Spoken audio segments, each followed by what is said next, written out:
Bien, voy a empezar entonces ahora otra vez con el ejercicio 2.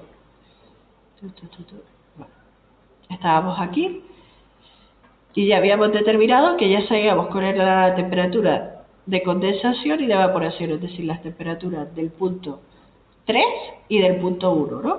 Igual que en el ejercicio anterior. Donde en el refrigerante R22, las mismas tablas de antes, y ahora nos piden el trabajo de compresión, el calor de condensación y el coeficiente de eficiencia energética. Lo mismo básicamente que en el apartado anterior. Entonces, lo primero que vamos a hacer, ¿vale?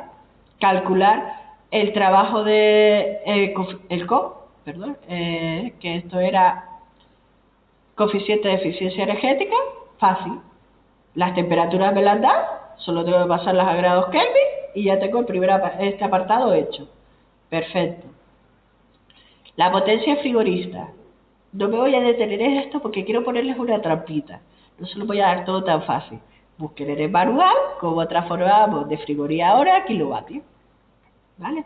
Estaba en la unidad 1 de EQN. Bueno, o sea, imagínense si ustedes tienen que remontar. Búsquenlo ustedes. Entonces, si estoy en un ciclo simple, la representación es exactamente lo mismo que antes. El punto 1 iría a las tablas de vapor saturado, el punto 2 tendría en cuenta que es la misma entropía, etcétera, etcétera. Y así iríamos rellenando la tabla. Acuérdense que yo les he pedido que aquí en la tabla le añadan también la S, la entropía, y el estado en que se encuentra, ¿vale? Bien, la relación de compresión, dividimos las dos presiones, igual que antes. Ahora nos pedían la potencia frigorista, lo mismo que antes, H1 menos H4 por la masa. La masa no me la da, pero sí tengo la Q frigorífica, pues así se calcula el flujo básico. Con el flujo básico, el trabajo del compresor, ya está. Y ahora me pide el calor cedido por el condensador. Son balances de energía sencillitos, es lo mismo que hicimos en el otro ejercicio, ¿vale? Entonces esto va a servir para practicarlo. Entonces vamos a ver ahora qué es lo que va a modificar todo esto. Nos dice que tenemos una compresión doble directa con enfriador intermedio e inyección parcial. Espérate, lo veo en la pizarra. Emilio, ¿cómo que no ves la pizarra si la tengo compartida?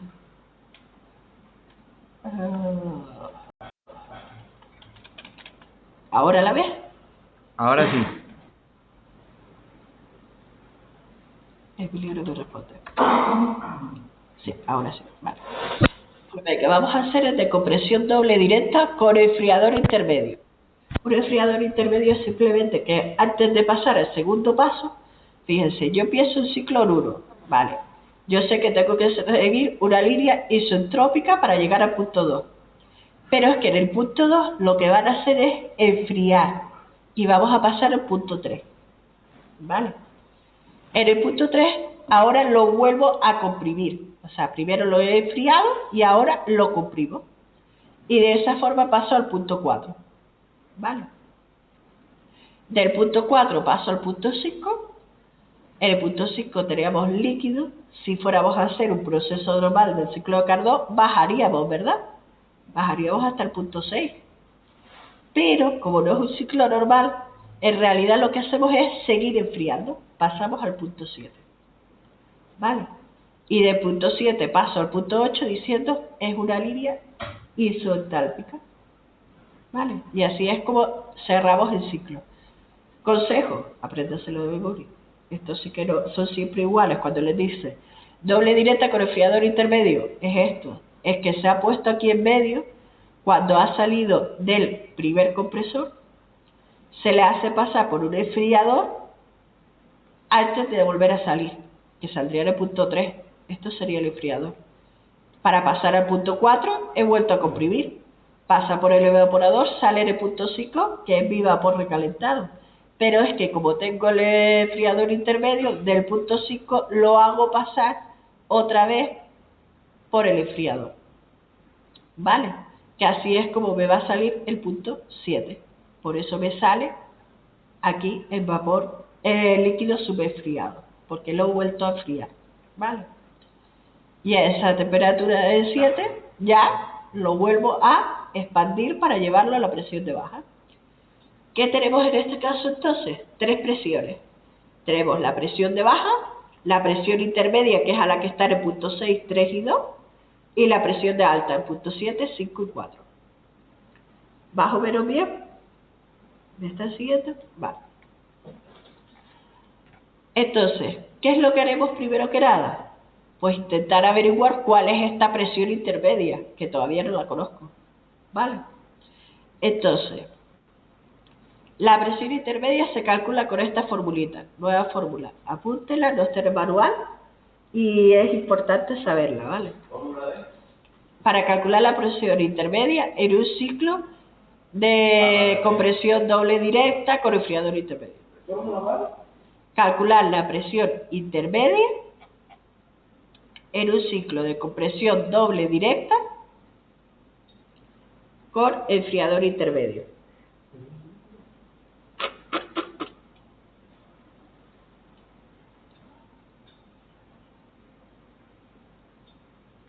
Compresión doble directa con enfriador intermedio. Y esta es para ampliar el doble, güey.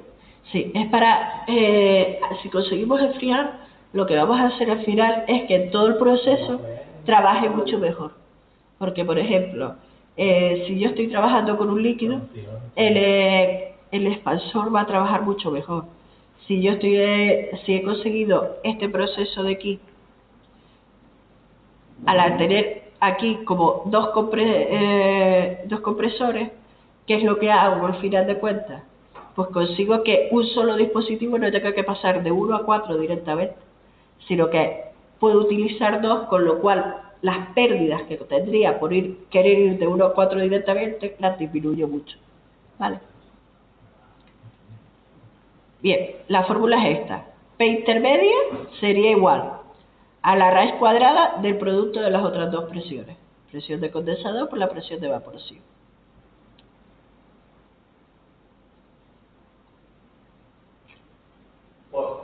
Por. Sí, aquí hay un por en medio que no está dibujado, ¿vale? El producto de las dos presiones.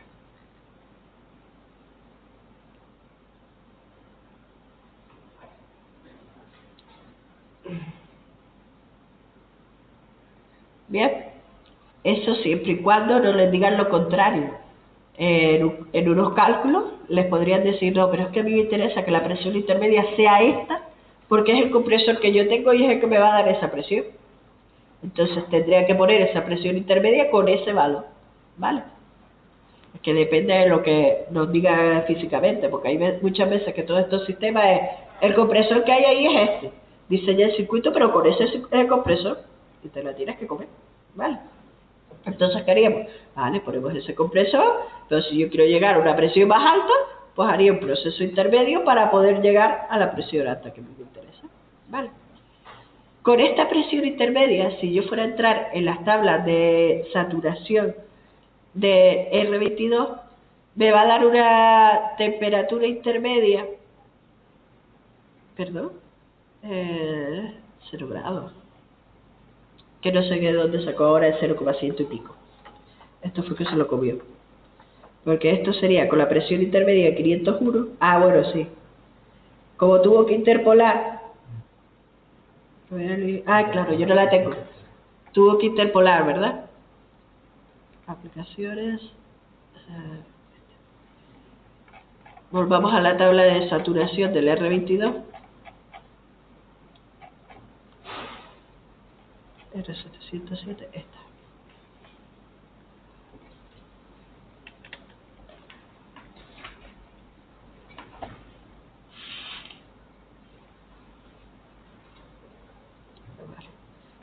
En las tablas, si se fijan ahora, yo tengo que buscar esa presión de 501, ¿no? Era de 501 lo que me había dado aquí, ¿verdad? Sí, 501. Pues si tengo que buscar la presión de 501, tendría que interpolar entre 0 y 2 para ya saber cuál es la temperatura intermedia, ¿verdad?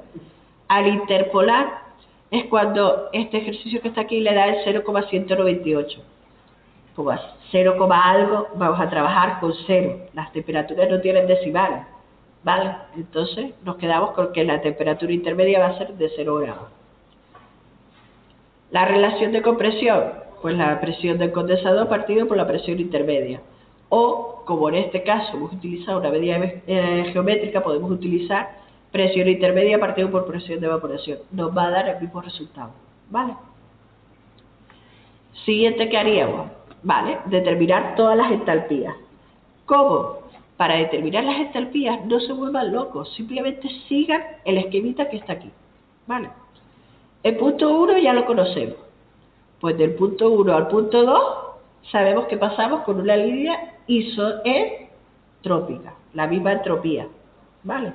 Pues si yo tengo la entropía del punto 1 como lo hicimos antes, tengo la entropía del punto 2. Como sé que es vapor recalentado, entraría en las tablas de vapor recalentado igual que acabamos de hacer ahora y calcularíamos la temperatura del punto 2. Con la temperatura del punto 2 me voy a la entalpía de vapor recalentado del R22 y calculo la HD2, ¿vale? Cuando ya tenga todos los datos de 2, ¿cómo calculo el punto 3? Pues diciendo, vale, ahora hay que acordarse que el punto 2 está a la presión intermedia, es decir, está a la presión esa de 501 kilopascales. Pues el punto 3 está a esa presión, pero ¿en qué estado?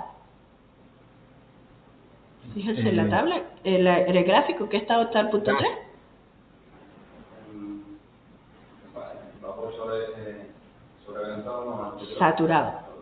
Estaríamos en vapor saturado. ¿Qué quiere decir eso? Que para determinar las propiedades del punto 3 voy a irme a las tablas de vapor saturado del R22 y cogería los datos de entalpía a la presión intermedia del punto 3.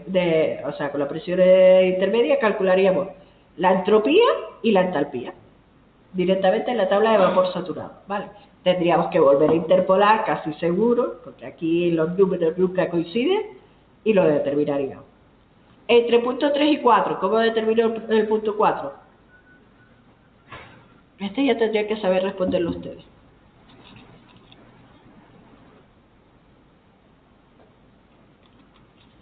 Fíjense en el esquema. Tiene la misma entropía, ¿no? La misma entropía, muy bien. El punto 4 tiene la misma entropía que el punto 3.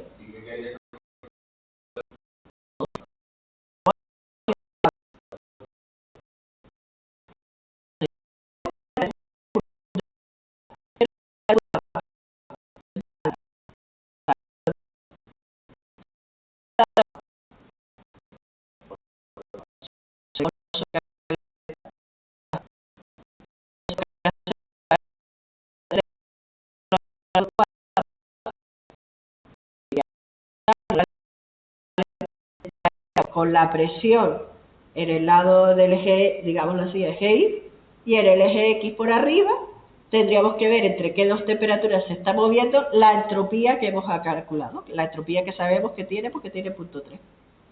Con eso ya tendríamos la temperatura del punto 4. Con la temperatura del punto 4 es exactamente repetir, si se fija, entre 3 y 4 es repetir lo que hicimos antes entre 1 y 2.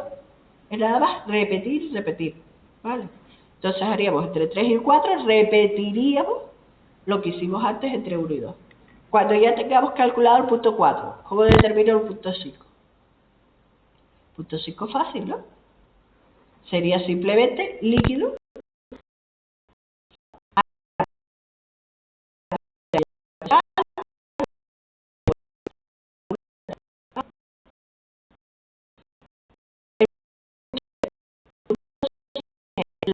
entalpía que el punto 5. ¿Se fijan en el dibujo?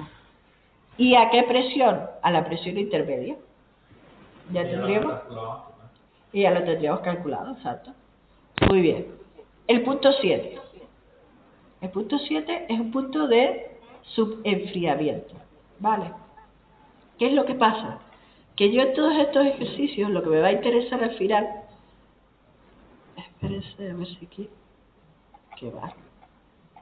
Aquí no termino de calcular todos los demás puntos. Vale. Nos queda hacer los dos últimos puntos, ¿no? 7 y 8. Lo único que sabemos entre 7 y 8 es que tenemos el mismo valor de entalpía. Sabemos la presión a la que está 7 y la presión a la que está 8, ¿verdad? Pero no tenemos ningún otro dato. ¿Estamos de acuerdo? Entonces, ¿qué vamos a hacer?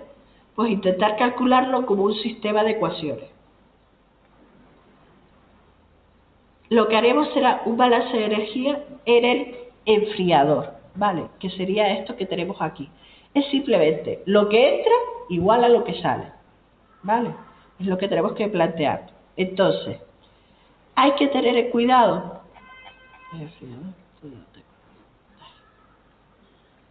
Va a ser complicado explicárselo.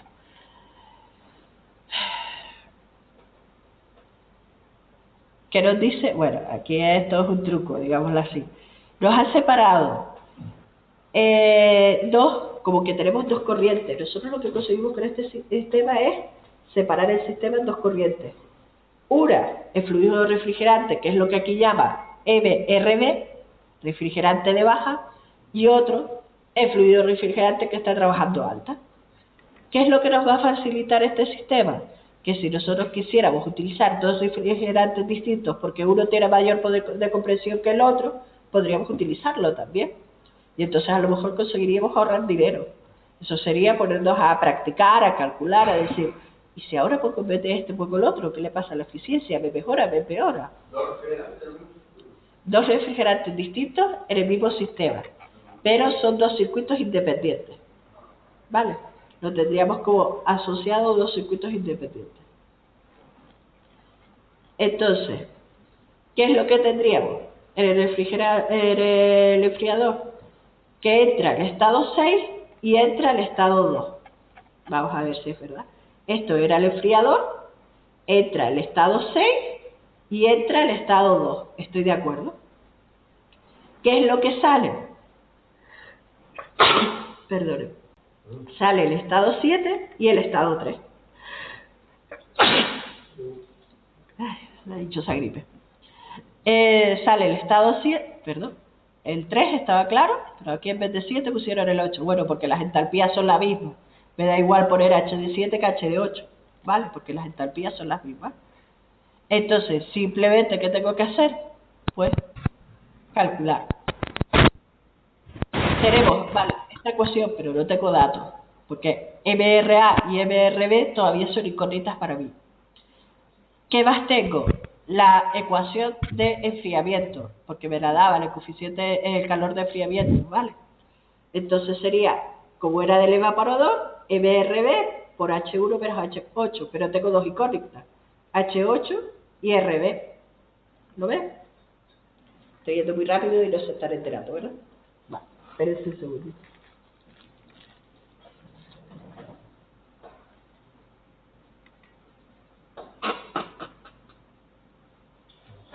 Vale, a lo que me estaba refiriendo aquí, tenemos que ir planteando ecuaciones hasta tener un sistema con la misma cantidad de incógnitas para hallar lo que me hace falta, ¿vale?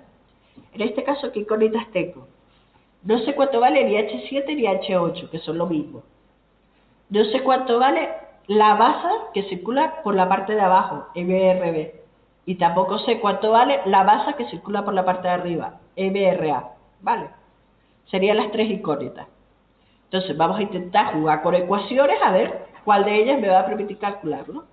Entonces, primera ecuación. Planteo que la potencia frigorífica me la daba.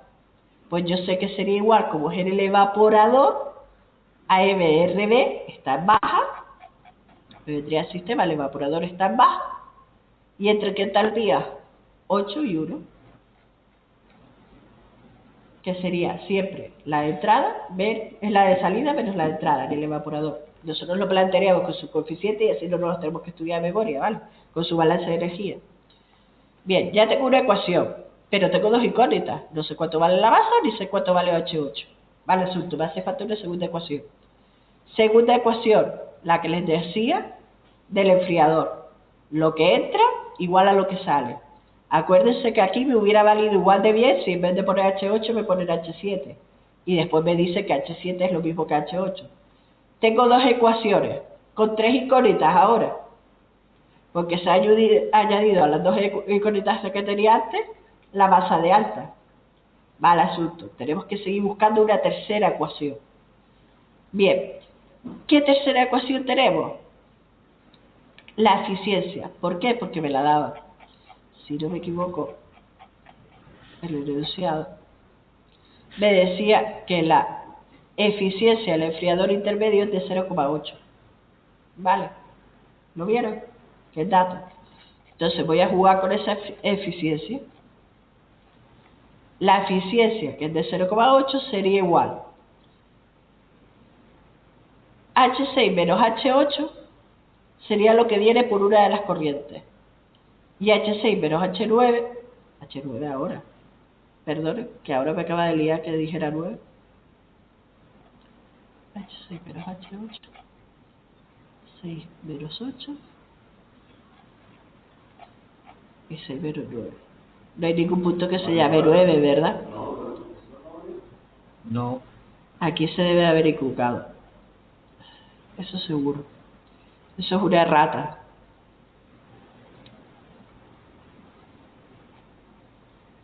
H6 menos H. Es aquí donde dice 9 va un 3, ¿vale? Si no me equivoco. H6 menos H8.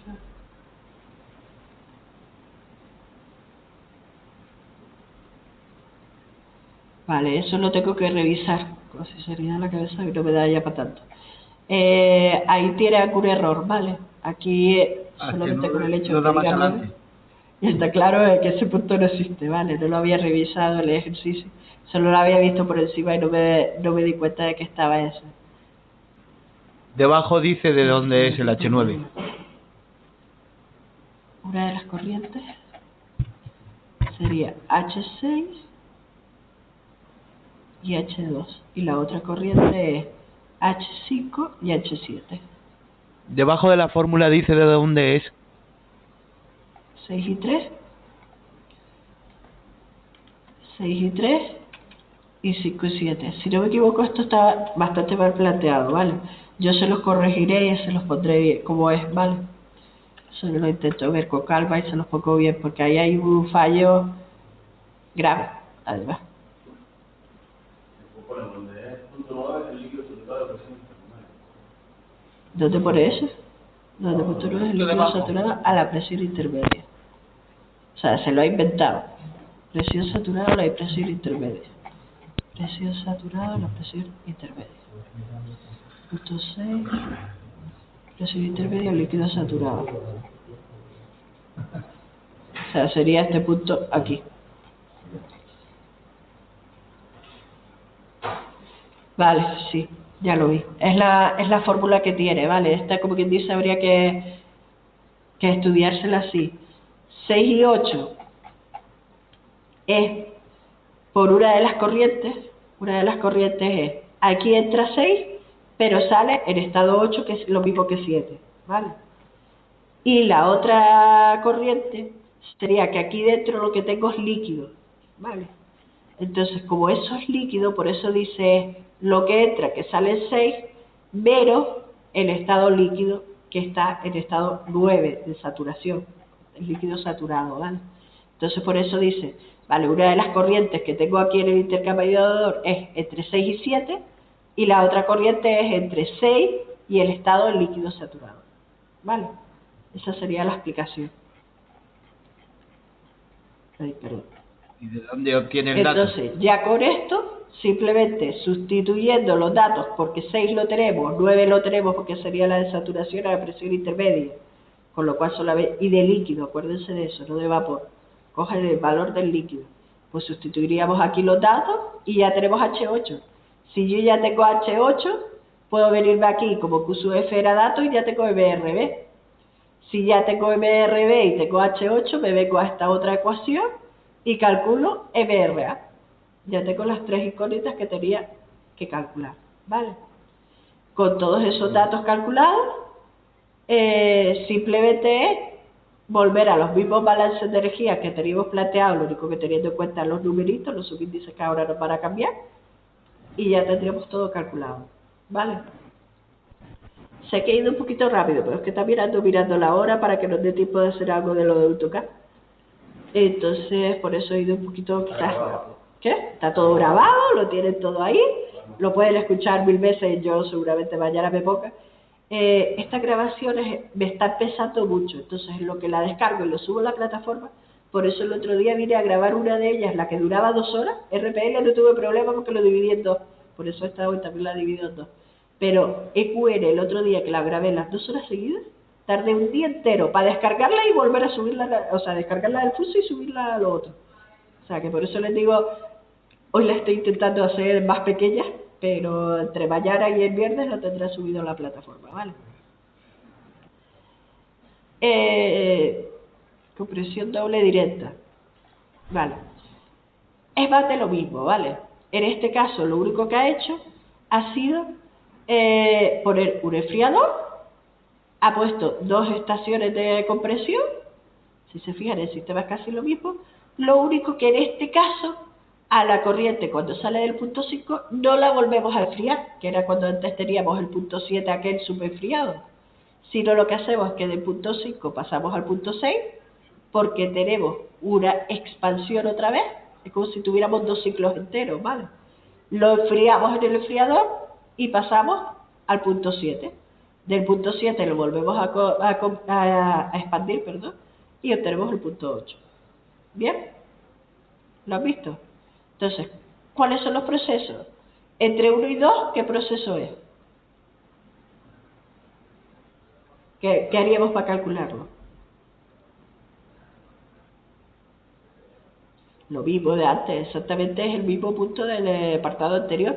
Entre 1 y 2, una línea isentrópica, es la misma entropía del punto 1, punto 2 a la presión intermedia, pues calculamos el punto 3. ¿Vale? El punto 2, que diga, todos los datos. El punto 3, exactamente con los mismos pasos de antes. El punto 4, lo mismo que acabamos de hacer para calcular el punto 2, pero entre 3 y 4. El punto 5, lo mismo que hacemos siempre. El punto 5 es a la presión de alta, el estado de líquido saturado. El punto 6 sería con la misma entalpía que el punto 5, pero a la presión intermedia. El punto 7 sería a la presión intermedia, pero líquido saturado. El punto 8 sería la misma entalpía que el punto 7, pero a la presión de baja. ¿Vale?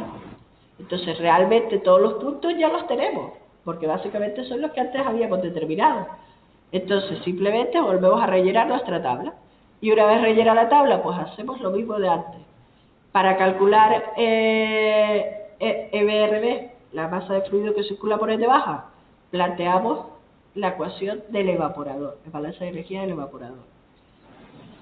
Cuando ya tenemos el balance de energía del evaporador, planteamos la ecuación del balance de energía, pero en este caso del enfriador. ¿Vale? Ya tenemos cuánto vale con eso MRA, la masa de alta. No tenemos ninguna duda de las entalpías, todas las hemos calculado, sustituimos las fórmulas y ya tenemos todo lo que me habían pedido. ¿Vale? Sé que sigo yendo muy rápido, pero siéntense y cuando se pongan a hacerlo verán que no es tan complicado como parece, ¿vale? Y el último que me queda, si no me equivoco, es la compresión doble cascada. La compresión doble cascada, si se fijan, son 2 circuitos y en este caso no tengo ningún evaporador en medio, ningún enfriador en medio como teníamos antes, sino simplemente 2 circuitos que están trabajando uno al unísono que el otro. ¿Vale? ¿Qué es lo que comparten estos 2 circuitos? Ese evaporador intermedio. ¿Vale? El evaporador intermedio lo que tenemos son 2 corrientes, que son la 2-3, que va en la dirección 2 a 3, y la corriente de 8 a 5. ¿Vale? ¿Qué es lo que se va a producir aquí? ¿Qué es lo que conseguimos con esto? Una de las corrientes, que será la de 2 a 3, entra a alta temperatura. Y la corriente de 8 a 5 trabaja a baja temperatura. ¿Vale? Siempre siendo la temperatura de 8 ligeramente inferior a la temperatura de 5, ¿vale? Y en 2 y 3 lo que tenemos es al revés. Perdón, antes dije inferior, debería de ser superior. Y en el punto de 2 a 3, la temperatura de 2 es ligeramente inferior a la de 3. Entonces, aquí entra caliente y se va enfriando. Perdón, entra frío y se va calentando. Y aquí entra más caliente y se va enfriando. ¿Vale? Entonces, ¿qué es lo que hace? Ese desperdicio de calor que tendríamos que nosotros normalmente darle energía para que lo invirtiera, se va a hacer por convección. Una corriente va a cederle calor a la otra y la otra va a absorber el calor que la otra ha cedido. Y de esa forma una se calentará y la otra se enfriará. Ese, digamos así, es el principio de funcionamiento. Déjeme mirar a ver si en el enunciado cuando decía la de cascada decía alguna peculiaridad.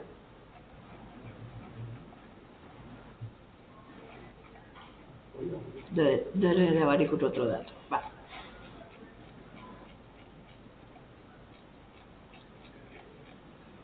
Con estos dos, aunque en toda la colección de ejercicios que les voy a dar tiene más datos, más problemas, realmente estos dos son un resumen de todos los ciclos que hay, ¿vale? El ejercicio 1 y 2.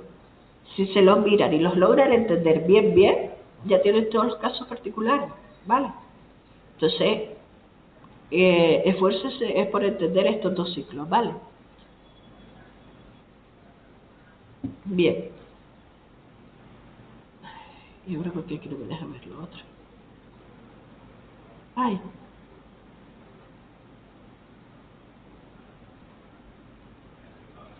Colección de problemas. Vale. Para casos de refrigeración en cascada, la temperatura de evaporación del ciclo superior debe ser inferior a la temperatura de condensación del ciclo inferior. Si se fijan lo que les decía, uno trabaja a una temperatura y el otro va a trabajar a otra temperatura, ¿vale? Tenemos para que se produzca de verdad ese intercambio de calor entre una corriente y otra. A esa diferencia de temperatura se le llama solape. Bueno, eso ya es nombres técnicos que tampoco ahora me debería dar cuenta. Si utilizamos la temperatura intermedia, ¿se acuerdan que antes cuando decíamos la presión intermedia dijimos que la temperatura intermedia es 0 grados? ¿Vale? Pues ¿qué nos va a decir eso? Se la vamos a ubicar. Vale.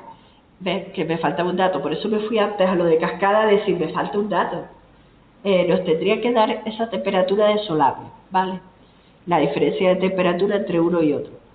¿Qué quiere decir eso? Si yo les digo un solape de 5 grados, quiere decir que la línea de abajo, en 3, sale a 5 grados. Y la línea de arriba trabaja a 0 grados, la temperatura intermedia, ¿vale? Es lo que les viene a decir aquí, más o menos explicado. Entonces ya con eso, simplemente mirando el diagrama, consideramos dos ciclos diferentes, sabiendo que trabaja todo, este intercambiador trabaja todo a la presión intermedia, ¿vale? Aunque a diferentes temperaturas, y con eso metiéndonos en las tablas, vamos a obtenerlos si tenemos en cuenta que son los ciclos igual que en el ejercicio que hicimos antes, el primero de todos, lo único que dos ciclos independientes, ¿vale? ¿Más o menos? Bien, aquí tendríamos que hacer es el balance de energía, no en el enfriador, sino en el intercambiador, teniendo en cuenta exactamente lo mismo, lo que entra igual a lo que sale. ¿Qué es lo que entra? 8. ¿Qué entra también? 2. ¿Qué es lo que sale? 3 y 5. ¿Vale? Por eso la ecuación tal y como está aquí. De esa forma, igual que hicimos antes, tendríamos todos los datos calculados. Bien. Lo último que tendríamos que hacer es meternos aquí, es porque lo ha ordenado todo, para ver cuáles son el ciclo que tiene el mayor coeficiente de eficiencia. En este caso, ¿cuál sería el ciclo que utilizaríamos? El C, que era el que usábamos con el enfriador, pero si... este de aquí. Compresión doble directa con enfriador intermedio. Es el que más rentable sale en cuanto a eficiencia energética. ¿Vale? Entre T8 y T5 no había una diferencia. Es un caso genérico, en todos los casos te va a dar lo mismo. A no ser que ya te pongas a jugar con los otros casos, pero utilizando dos refrigerantes diferentes en la línea de baja y en la línea de alta. Ya en ese caso ya sería diferente porque son dos refrigerantes distintos. Entonces sí habría que estudiarlo por separado para ver si nos sale rentable o no. ¿Vale? Bien, pues eso, mírense los ejercicios. Parecido a esto es lo que entrará en el examen. No voy a hacer tan capulla de que en el ejercicio les pondré uno fácil, un ciclo simple, ¿vale? De compresión mecánica, el mismo que hicimos en el ejercicio 1. Y de los del ejercicio 2, pues les pondré uno, el B, el C o el D, ¿vale? Con otro refrigerante, otros datos de partida, pero eso, ¿vale? Pero solamente uno, porque si no, los ejercicios sí que se hacen interminables, es imposible terminarlos, ¿vale? A ver, ¿qué dice Emilio? Entendiste que entre 5 y 8 habían diferentes, sin embargo, los das como iguales. Vale, perdón, vamos a ver. A ver, ¿qué dice? Entre 5 y 8. Ah, porque esa diferencia de temperatura es tan pequeña, fíjate que entre 2 y 3 sí lo digo. Sí digo que las temperaturas son diferentes porque, digo, la temperatura de solape se la pongo al punto 3, no al punto 2. Pero entre 5 y 8, como la diferencia de temperatura es muy pequeña y no me dicen ningún dato para yo determinar esa diferencia de temperatura, vamos a suponer que entre 8 y 5 la temperatura permanece constante. ¿Vale? Por eso pone que temperatura de 5 igual a temperatura de 8. Aunque realmente hay una pequeña diferencia de temperatura. La temperatura de 2 no es 0. Es la temperatura que hubiéramos obtenido de las tablas al decir que tiene la misma entropía que el punto 1. Perfecto. Pues nada, con esto vamos a hacer un descansito, 10 minutitos. No vamos a tomarnos hoy mucho más para que a ver si de verdad puedo salir un poquito antes. Porque la verdad ya la nariz no la aguanto. Bien, voy a parar entonces la grabación. 10 minutos de descanso.